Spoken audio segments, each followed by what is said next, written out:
Assalamualaikum warahmatullahi wabarakatuh dan salam sejahtera untuk kita semuanya.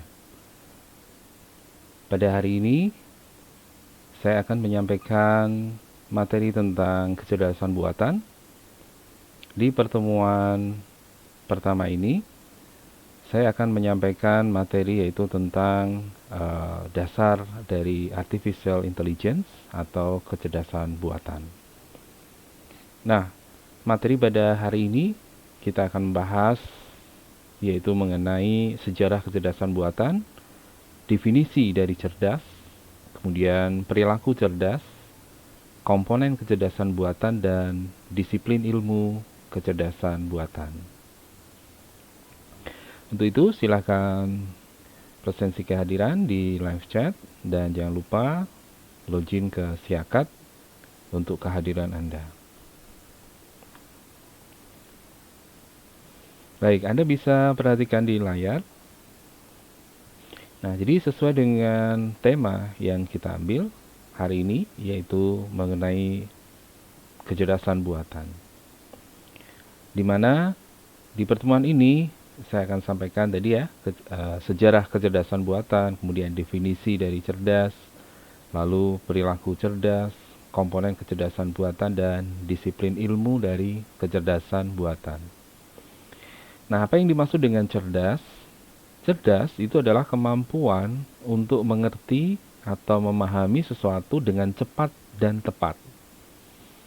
Jadi, seseorang disebut sebagai orang yang cerdas itu kalau memiliki kemampuan untuk mengerti atau memahami sesuatu dengan cepat dan tepat. Nah, kalau dilihat dari sejarahnya, kecerdasan buatan itu di awal tahun 2000-an ya, di abad 20, ada seorang penemu Spanyol namanya adalah Torres y Quevedo. Peneliti ini membuat sebuah mesin yang bisa menskak mat raja lawannya ya, dengan sebuah ratu dan raja dalam permainan catur. Nah, ini adalah awal pertama kali kecerdasan buatan mulai dikenal. Kemudian dari beberapa penelitian yang berkembang, ya, muncullah artikel ilmiah pertama tentang kecerdasan buatan yang ditulis oleh Alan Turing pada tahun 1950-an. Kemudian berlanjut di tahun 1954 ada kelompok riset pertama ya, di tahun itu di sebuah universitas yaitu Carnegie Mellon University oleh Alan Newell dan Herbert Simon. Ya, jadi 4 tahun berikutnya sudah ada kelompok riset yang dibentuk di tahun 54 ya, di sebuah universitas. Namun bidang kecerdasan buatan baru dianggap sebagai bidang khusus ya di bidang ilmu komputer ya di konferensi Dartmouth tahun 1956, yaitu 2 tahun berikutnya, yang dikemukakan oleh profesor yaitu John McCarthy dari MIT ya. Nah, di sini 10 orang peneliti muda memimpikan bagaimana bisa menggunakan komputer untuk memodelkan bagaimana cara berpikir manusia. Nah, inilah gambaran dari sejarah kecerdasan buatan ya. Mulai tahun 1930 ini awal-awal ya. Ada uji Turing di tahun 40-an ya. Kemudian sudah mulai berkembang ada neural network ya. Di tahun 50 ada neural hardware ya. Kemudian mulai berkembang bahasa pemrograman kecerdasan buatan yaitu LISP ya. Kemudian berkembang juga di tahun 60-an itu mulai ada decision tree learning, jadi pembelajaran pengambilan keputusan berdasarkan struktur pohon ya, pohon keputusan. Kemudian ada fuzzy logic yang ditemukan oleh Zadeh ya, itu antara tahun 60 sampai tahun 70-an. kemudian berkembang lagi dengan bahasa prolog ya, itu di tahun antara 70 sampai 80-an ya. Nah, di sini pemrograman prolog menjadi satu bahasa pemrograman untuk membuat komputer bisa menjadi cerdas ya melalui reasoning ya. Dan terus kemudian decision tree learning tadi berkembang ya di tahun 80-an menjadi ID3 ya, charts, kemudian di tahun 90-an berkembang lagi menjadi SIM45 ya. Dan di saat itu juga ditemukan Bayesian network ya, jaringan Bayes. Kemudian mulai juga ditemukan heuristic search ya, pencarian secara heuristik yang nanti kita juga akan pelajari pada bab-bab berikutnya. Nah, kemudian support vektor mesin ya tahun 2000-an sampai 2010. Ya, ini sudah mulai digunakan oleh perusahaan raksasa seperti Google ya. Kemudian berkembang juga deep learning ya. Deep learning ini dari neural network di tahun 40-an ya. Kemudian neural hardware, lalu dari Minsky, Peppered Book, lalu di tahun 90-an adalah backpropagation. Nah, kemudian di tahun 2010 ke atas ya, mulai dikenal deep learning yang sekarang ini juga sudah mulai banyak dikembangkan oleh para peneliti. Nah, pada tahun 1956 sampai 1966 terdapat beberapa program artificial intelligence ya yang dibuat. Ada yang namanya logic theories ya. Ini diperkenalkan pada Dartmouth Conference ya, konferensi Dartmouth, di mana program ini bisa membuktikan teorema-teorema matematika. Yang disebut dengan logic theories. Jadi rumus-rumusan matematika atau teorema matematika ya bisa dibuktikan melalui program logic theories ini. Kemudian ada SATSEM. Nah, ini diprogram oleh Robert K. Lindsay tahun 1960, di mana program ini dapat mengetahui kalimat-kalimat sederhana yang ditulis dalam bahasa Inggris dan mampu memberikan jawaban dari fakta-fakta yang didengar dalam sebuah percakapan. Ya, kemudian ada ELIZA. ELIZA ini diprogram oleh Joseph Wensenbund tahun 1967 ya.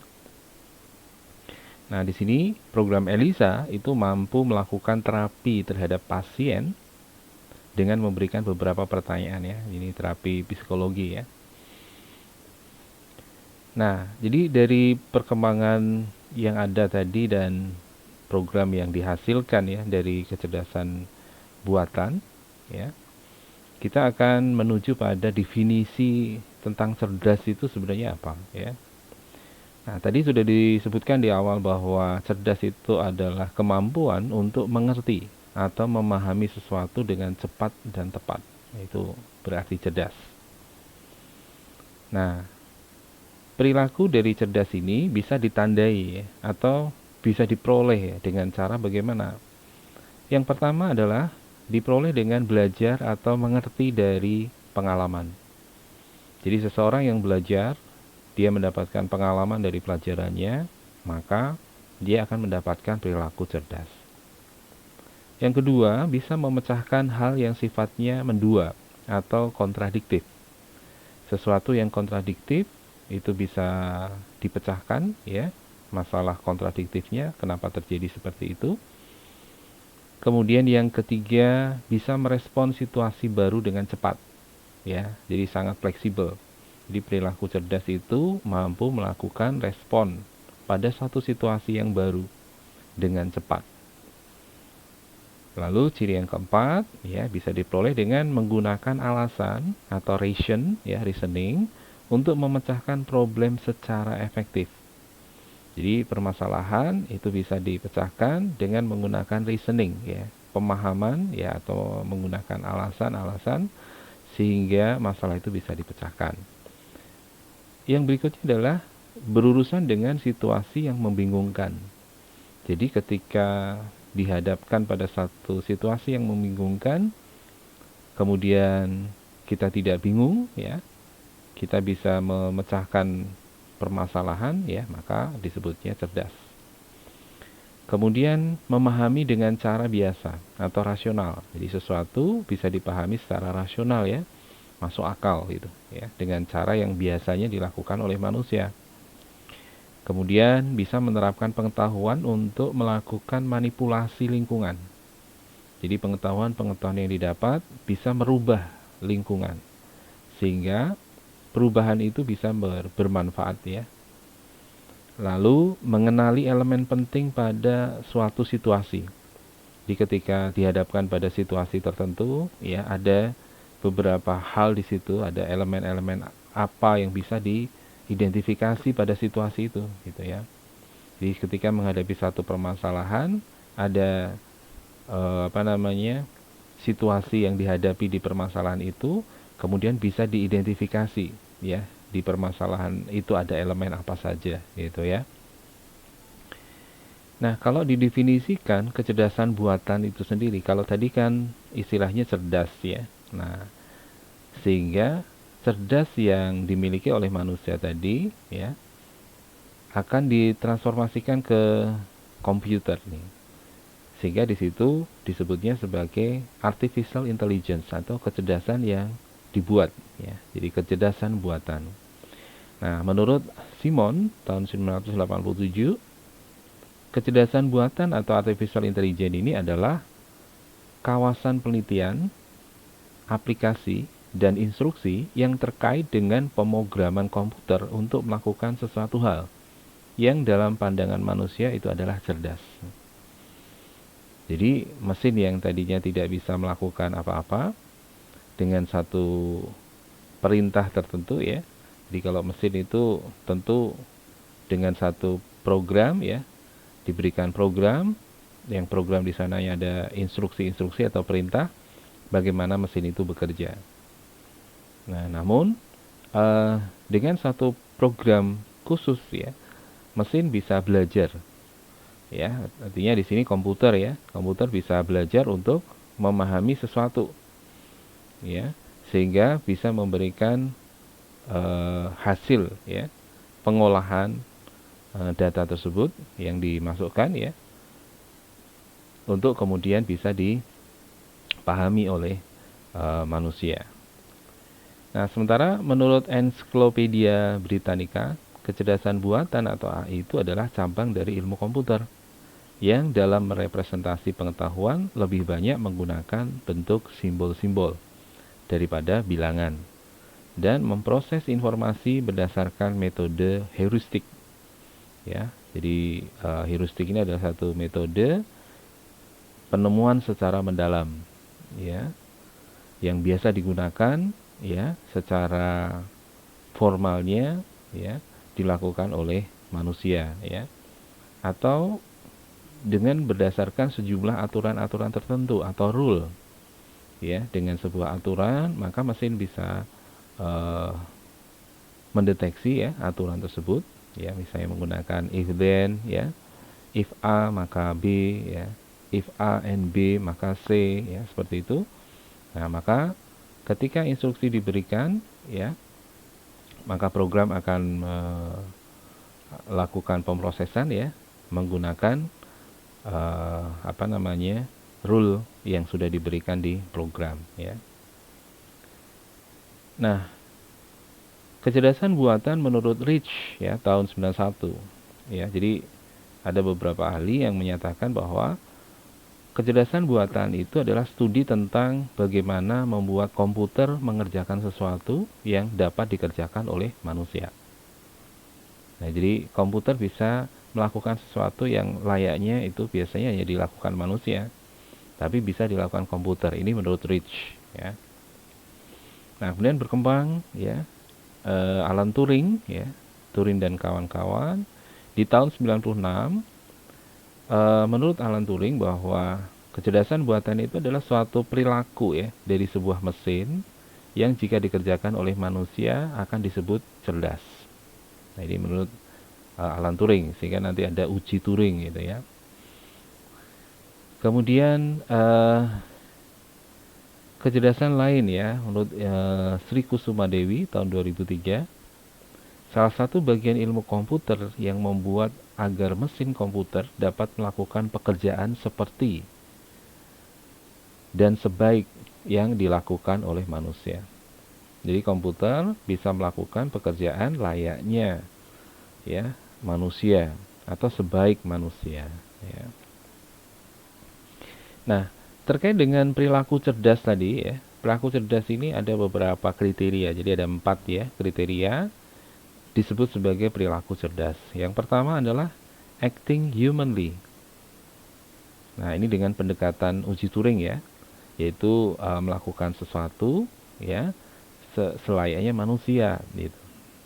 Nah, dengan uji Turing ini ya yang diajukan oleh Alan Turing tahun 1950 ya, dia dirancang untuk menyediakan definisi operasional yang layak bagi kecerdasan. Jadi definisi operasional seperti apa sih yang disebut dengan cerdas itu gitu ya. Nah, di sini Turing menyatakan bahwa tingkah laku yang cerdas itu sebagai suatu kemampuan untuk menirukan tingkah laku manusia. Nah, itu disebut dengan cerdas. Manusia sendiri cerdas ya, sehingga ada mesin yang bisa menirukan tingkah laku manusia, maka mesin itu cerdas. Sehingga perilaku cerdasnya bisa dimiliki oleh mesin itu. Nah, caranya adalah dengan uji Turing. Nah, ini ya. Jadi, uji Turing ini dilakukan dengan komputer yang dijalankan manusia melalui teletype, ya. Nah, jadi di sini manusia berbicara ya dengan komputer itu, ya, melalui apa namanya perintah berbasis teks ya, menggunakan teletype. Nah, kemudian komputer akan memberikan respon ya dari teletype tadi. Nah, di sini ada integrator ya, interrogator yang mengintegrasi ya. Kalau integrator ini tidak dapat membedakan apakah yang diuji itu manusia atau komputer, maka komputer memiliki intelijensia. Nah, berarti akan lolos uji Turing ya. Jadi kalau nggak bisa membedakan bahwa ternyata itu adalah sebenarnya komputer yang memberikan respon, yang memberikan jawaban gitu. Jadi seperti kita chatting gitu ya ke orang lain gitu ya. Kemudian pasti pertanyaan kita di chatting tersebut ya akan direspon oleh orang lain. Nah, ketika respon itu dilakukan oleh mesin dan yang tadi memberikan pertanyaan atau instruksi ya, itu tidak bisa membedakan bahwa itu adalah sebenarnya mesin. Nah, maka di sini acting humanly dari mesin tadi itu seakan-akan dia itu manusia gitu ya. Nah, jadi kalau tidak bisa membedakan berarti uji Turing ini lolos gitu ya. Jadi mesin seakan-akan itu dia adalah manusia. Kemudian yang kedua yaitu thinking humanly. Ya, jadi bisa berpikir layaknya manusia. Nah, ini sebutnya adalah pendekatan model kognitif ya, berpikir. Kemampuan untuk berpikir. Nah, kalau dikatakan bahwa program itu mampu berpikir seperti manusia, maka ada beberapa cara untuk bisa menyatakannya. Yang pertama adalah melalui introspeksi. Ya, di introspeksi ini yaitu satu aktivitas ya, mencoba menangkap pemikiran kita sendiri ketika kita berpikir. Nah, itu namanya introspeksi. Jadi ketika kita berpikir sesuatu, kita menangkap ya pada saat kita melakukan pemikiran itu, ya. Nah, ini kita sebutnya kalau yang biasa kita gunakan adalah introspeksi diri, gitu ya. Apa sih yang sebenarnya kita lakukan, apa yang sebenarnya kita pikirkan, gitu ya. Nah, pada saat kita menyadari pemikiran kita, ya, jadi sadar bahwa itu adalah apa yang kita pikirkan, maka sebenarnya pemikiran tersebut sudah lewat dan digantikan oleh kesadaran kita. Jadi kita sudah berpikir, kita sadar bahwa itu adalah hasil dari pemikiran kita. Nah, ini thinking humanly, jadi berpikir seperti layaknya manusia. Kemudian melakukan eksperimen psikologi ya, jadi bisa melalui eksperimen psikologi. Nah, jadi di sini ya cabang ilmu psikologi yang mengkaji tentang proses sensing. Ya, sensing artinya proses untuk mendeteksi gitu ya, mendeteksi apa yang sedang didengar, apa yang sedang disampaikan gitu ya, bisa mendeteksi. Kemudian perceiving ya, jadi memahami. Kemudian learning ya, mempelajari ya. Lalu thinking, berpikir tentang dunia nyata. Nah, jadi ini eksperimen-eksperimen bisa digunakan untuk thinking humanly, yaitu eksperimen psikologi ya. Kemudian yang ketiga, perilaku cerdas itu dicirikan dengan thinking rationally atau berpikir rasional. Nah, jadi di sini ada dua masalah ya dalam pendekatan bagaimana berpikir rasional. Ternyata tidak mudah untuk membuat pengetahuan informal dan menyatakan dalam terminologi formal yang diperlukan oleh notasi logika. Nah, jadi notasi-notasi yang digunakan di dalam komputer itu menggunakan simbol-simbol ya. Nah, simbol-simbol ini mewakili logika-logika pemikiran manusia. Nah, kemudian seseorang yang berpikir rasional, ya, bagaimana berpikir rasional itu disimbolkan ya dengan notasi-notasi ini, ya, yang kemudian nanti komputer bisa melakukan pemrosesan secara logika, ya, misalnya logika AND, ya, kemudian logika OR, lalu ada logika AND/OR dan sebagainya. Ini salah satu contoh, ya. Nah, dengan logika itu maka komputer bisa berpikir secara rasional ya. Nah, untuk masalah ini ya, ini khusus untuk pengetahuan yang memiliki kepastiannya kurang dari 100 ya. Kurang dari 100% gitu. Kemudian ada perbedaan besar juga antara bisa memecahkan masalah dalam prinsip dan memecahkannya dalam praktek. Ya, jadi kalau kita mencari satu solusi dari satu permasalahan, kita bisa berpikir secara prinsip, ya.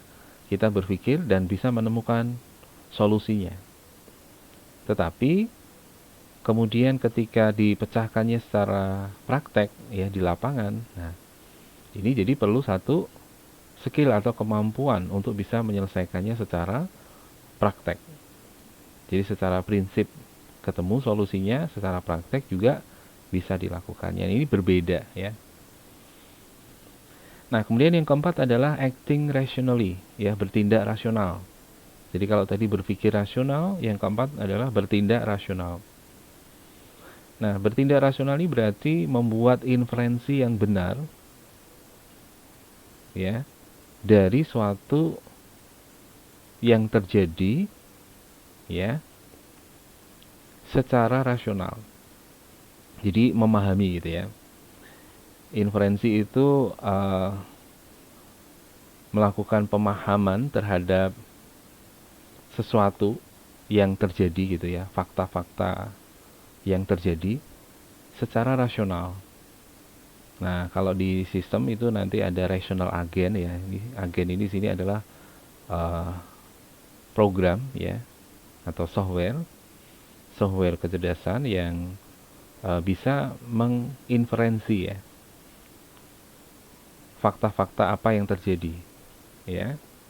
Nah, karena itu untuk bisa melakukan aksi ini diperlukan nalar secara logika untuk bisa menyimpulkan bahwa aksi yang diberikan itu mencapai tujuannya ya. Jadi aksi-aksi yang dilakukan secara rasional itu mencapai tujuannya. Jadi kalau misalnya perintah minum gitu ya, aksi yang dilakukan adalah melakukan aktivitas yaitu minum ya. Jadi misalnya robot diperintah minum, nanti di meja itu ada gelas yang sudah ada airnya, robot akan mengambil gelas yang ada airnya kemudian melakukan aksi tersebut gitu ya. Ini contoh ya. Nah, jadi perintahnya sesuai dengan aksi yang dilakukan. Jadi perintah yang diberikan sesuai dengan aksi yang dilakukan.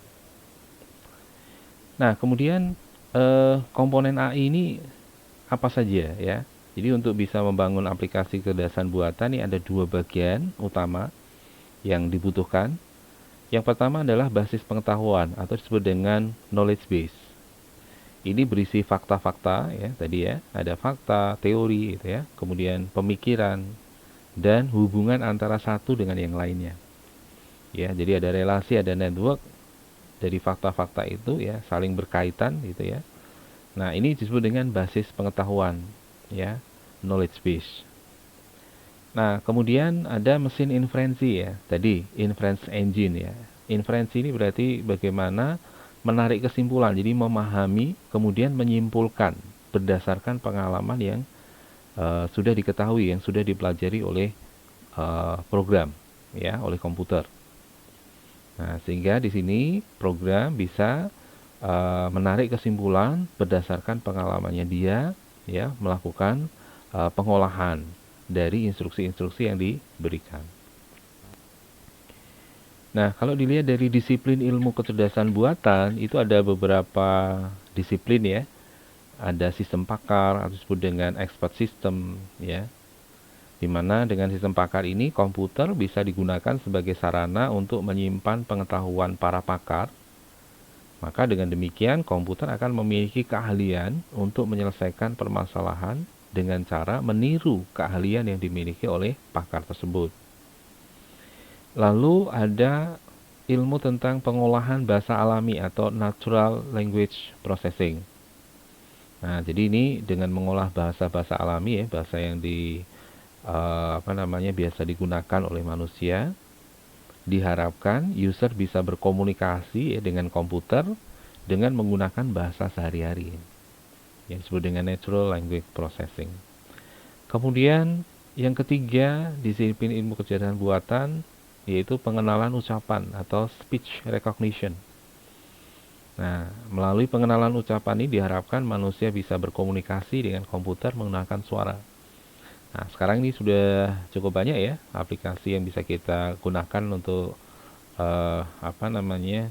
pengenalan ucapan ini ya. Contoh Google, Anda bisa memanfaatkan Google di Android ya, atau di laptop Anda ya, untuk bertanya ya pada Google. Nanti Google akan memberikan jawabannya. Kemudian ada Siri misalnya ya. Nah, ini produk yang ada di tablet, iPad ya, yang bisa memberikan jawaban juga ya. Jadi di sana ada speech recognition, yaitu program kecerdasan buatan untuk mengenali suara. Kemudian yang keempat adalah robotika dan sistem sensor. Ya, jadi di sini robot-robot dibuat ya untuk melakukan satu aktivitas tertentu ya, perintah tertentu ya. Di sana ada sensor-sensor yang bisa mengenali ya perintah ya atau inputan yang diberikan ya menggunakan sensor tersebut ya. Misalnya dengan sensor panas ya, kemudian dengan sensor magnet dan sebagainya, itu bisa mendeteksi ya keberadaan benda-benda tersebut ya dari robot itu. Kemudian computer vision. Nah, ini mencoba untuk bisa menginterpretasikan gambar atau objek-objek yang tampak melalui komputer. Jadi mengenali pola, mengenali gambar, mengenali objek ya. Komputer bisa mengenali objek tersebut apa gitu ya. Ini computer vision. Kemudian intelligent computer aided instruction. Ini dimana komputer bisa digunakan sebagai tutor, bisa melatih ya, dan bisa mengajar. Nah, ini namanya intelligent computer aided instruction. Jadi komputer yang sudah diprogram, dia bisa melatih, bisa mengajar seseorang ya, bisa mengajar karyawan gitu ya. Kemudian yang ketujuh ada permainan atau game playing. Ini adalah permainan berbasis komputer dengan logika dan penalaran ya. Jadi kalau ada game yang dimainkan itu biasanya di sana akan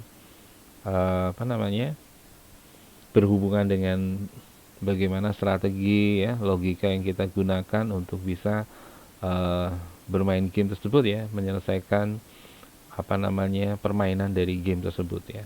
Dan kita bisa mengalahkan sistem komputer dari program game tersebut ya.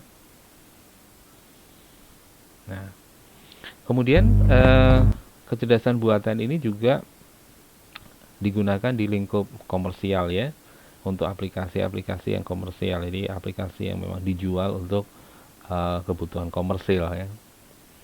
Misalnya di bidang pertanian ya, komputer bisa mengontrol robot untuk permasalahan hama, kemudian pemangkasan pohon ya, kemudian memilah hasil panen.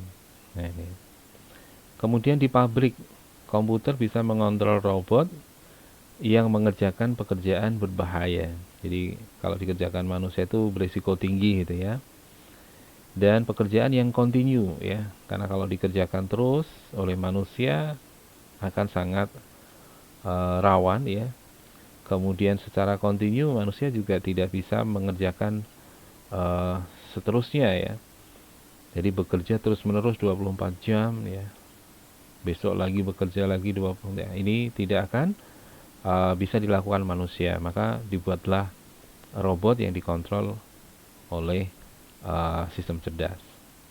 Kemudian untuk melakukan inspeksi ya, maintenance pekerjaan itu ya di pabrik ya, itu bisa dilakukan oleh robot.